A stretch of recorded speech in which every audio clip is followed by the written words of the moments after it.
Hi, I'm Jim Gary and welcome to Penelope's Workshop. Today is a fantastic day because in this video I finally complete all the prep work I needed before I can remove that broken big block engine from my 26-year-old Workhorse-based motorhome. The engine is in a doghouse and that makes access very limited, so it's been a lot of work. Today I removed the remaining wires and tubing connecting the engine to the chassis. I took off the flywheel cover and had to disconnect the torque converter of the transmission from the engine flywheel. And this is normally an easy job, but my engine is seized and it was very difficult to get at all those bolts since I couldn't spin the flywheel around. Then I removed all the bolts connecting the engine to the transmission, removed the steering pump, the engine oil dipstick and EGR tube, and finally disconnected those motor mounts. So next week's video will show how I removed the engine from the motorhome, so I can't wait to show you that one. Please be aware that I'm a biologist, not a professional mechanic. I'm showing you what I did, not what I think you should do. So please consult a professional before taking on work like this. And as always, I welcome any comments or suggestions you may have. If you found this video interesting, there are links to my other videos in the description below. So please like and subscribe. Now let's get on with the video. So this is the cover plate for the front of the transmission. There's 1, 2, 3 bolts here, and there's 2 little ones here, and then there's 3 more big ones here. These are 15 millimeters. So I'm going to go ahead and take them out. Okay, so those 3 are done. Get the other side.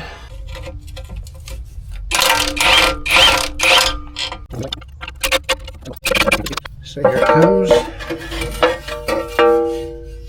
And there's the torque converter and the flywheel. That's terrific. I've also got to unbolt the torque converter from the flywheel, and that's not going to be easy. But I've got to be able to get the torque converter unbolted from the flywheel. Looks like there's 1, 2, 3, so I'm guessing 6 bolts. And one of them is going to be at the very top. And I don't think I'm going to be able to reach it.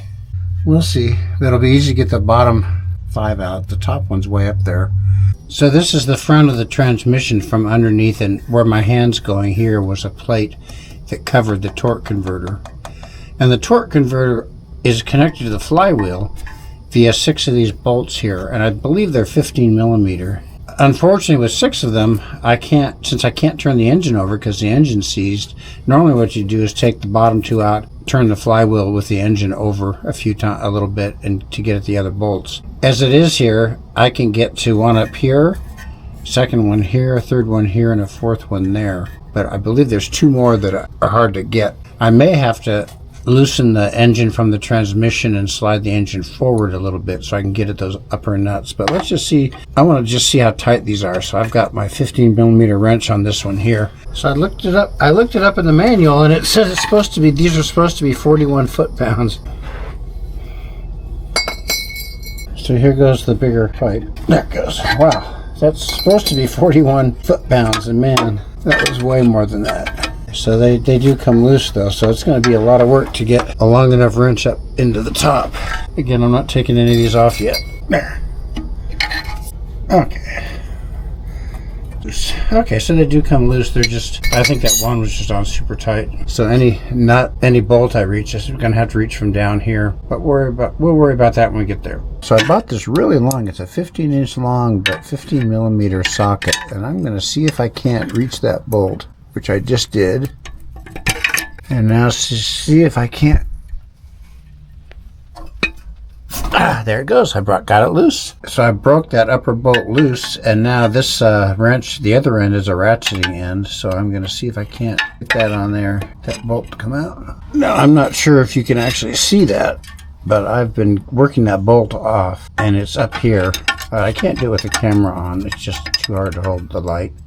But it's right back up in there, and I'm able to get even the ratchet going a little bit. But before I spend all that time taking this side off, I want to make sure I can get the other top bolt, which is on the other side. This is on the left side, so I'm going to move over to the right. So I'm doing the lower one first because it'll probably get in the way. So I've got the ratchet on it. I got it broken loose with this big wrench. And again, I'm not going to be able to hold the camera the whole time, but it's coming out. What I found with this bolt here, which is more accessible, is that my 15-inch long wrench it's not open-ended on either side, and so I got to the point where I couldn't take it off anymore, so I have to use an open-end wrench to finish it off. And now so I got this lower bolt loose and out. I'm just going to leave it in there out of the way. When I take out the engine, I'll be able to get the nut out, the whole bolt out. It won't interfere with anything. And now I'm going to try to reach up into that deep recess and see if I can't get that one loose. So I'm able to see up in there. I'm using the light on my endoscope to light it up in there, and you should just be able to barely see the nut there. So I've got the wrench on it, and I can turn it about 1/8 of a turn, and then I can jiggle the wrench loose and do it again. It's just painstaking, and at some point I probably won't be able to get the wrench off, but let's see what happens. I'm gonna work off camera. The problem I'm having is that this wrench, this long wrench, that's the only one I have that'll reach up in there well, it's pretty thick, and this I can get over the bolt, but at some point as I loosen the bolt head, it gets to the point where I can no longer get this wrench off of the bolt head. So I'm going to modify it. So right now it's about 12 millimeters, and I'm going to grind off until until this width here is the same as the handle, and that's about 6 millimeters.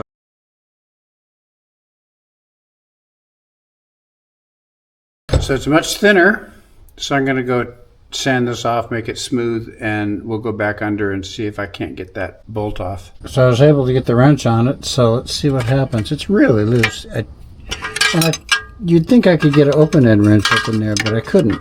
There's some metal pieces on either side of this that won't allow an open-end wrench to fit. Here's the flywheel, and notice all these holes have nothing around them, but this one happened to be the one at the very top. And see, this was that metal that was not allowing me to get an open-end wrench around it. So, and there's no depth perception looking up that little tiny crack, but here it goes again. So I'll work off camera and see if I can get it off. Now I'm not sure you can see that bolt in there, but I've backed it out enough and I can't do it anymore even with that narrower wrench. But there are two pieces of metal on either side. I don't know what they go to, but they were interfering with getting an open-end wrench on it. But now that I've got the bolt backed out, it's actually above the level of those two metal things, so I can now get an open-end wrench on it, which is great. So it took a while, but there it is right there. There's the bolt. It's out. I can't clear it out of there completely, but it'll fall out when I remove the engine. So all the bolts are off except the bottom ones. I'm going to take those off now, but that'll be easy. I won't bother to show it. So I've got the two top ones that were really hard to reach off. Hurrah! Took some doing. So now that I got all the bolts off, I can spin the torque converter independent of the flywheel, which is fantastic. The 7 bolts that hold the transmission to the engine all look like this. They're double-ended. And the thicker end here connects the transmission and bolts into the engine. And there's a head 9/16 for that. Then the other end, the narrow end, typically on most of these bolts connected to some kind of a bracket to hold linkages, brackets to hold wiring, brackets to hold various things, and a 1/2-inch size nut connecting those. So when I first started taking these apart, it was very confusing. Because I thought it was a stud. I'm only going to show you the removal of 2 of those 7 bolts just to keep this video from getting too long. In the first example, the upper right bolt was attached to a bracket that held a heat shield for the wiring harness, and that had to be removed before I could take the bolt out. In the second example, I had to remove a transmission linkage bracket and a wiring bracket before the bolt could be removed.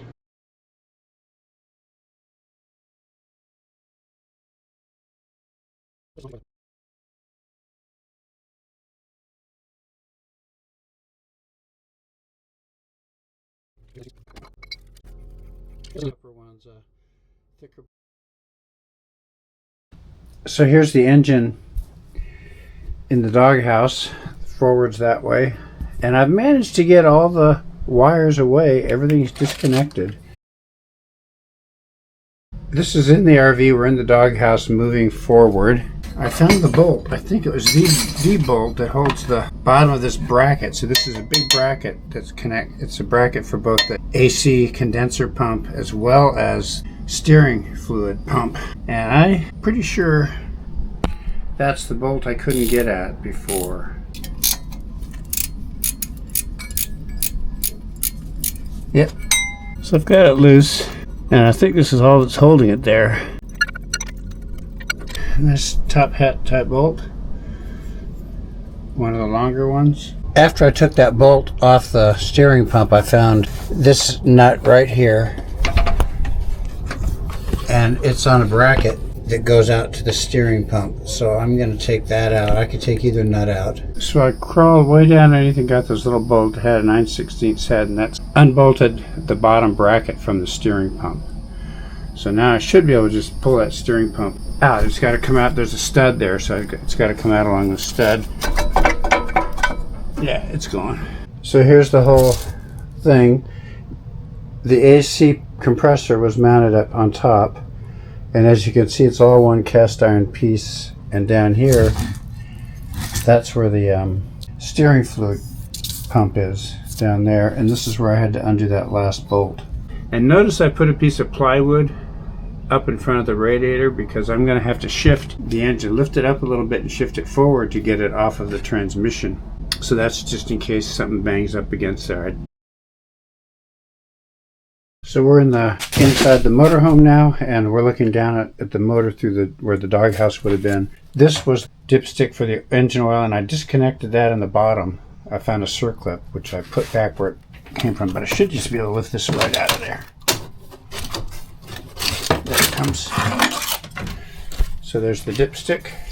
So there's the dipstick all out. It's got a clamp here where it bolts onto, I think, the alternator. And I'm going to spray this.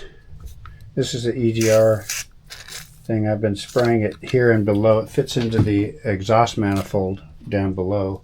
But I want to just see if I can get this loose.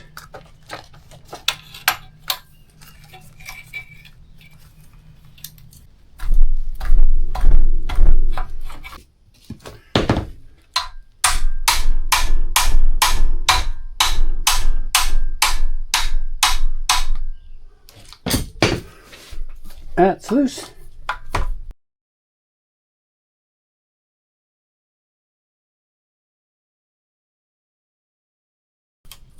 There. So that's loose. And just to remind you, I've got the transmission jack set up so the transmission is being supported. So I'm underneath the engine on the left side. And what you're seeing right here is the bolt for the motor mount. This is the actual bolt goes through, and there's a nut on the other side. So here's the nut that is the nut on the motor mount. So I'll get the socket on that. So I've got the 11/16 socket on there. So I've got a cheater bar for this because I don't know how tight it's going to be. I don't think it's going to be all that tight.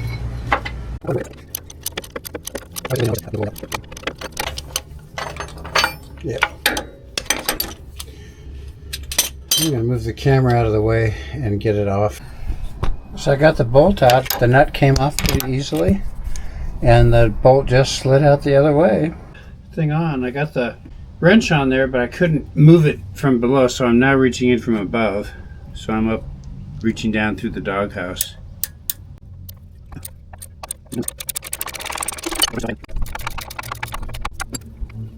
It's just a top hat shaped bolt, no other washer, and I can push the bolt right out, so that's good.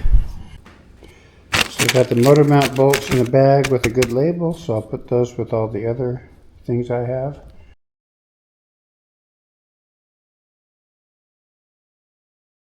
So it's been a long haul, 6 videos in all, to show the work I needed to do prior to getting that engine out. I'm glad that it's all done, and I can't wait till next week when I show you the actual engine removal. Anyway, thanks for watching. If you enjoyed this video, please like and subscribe. Similar videos of mine are linked in the description below. Bye.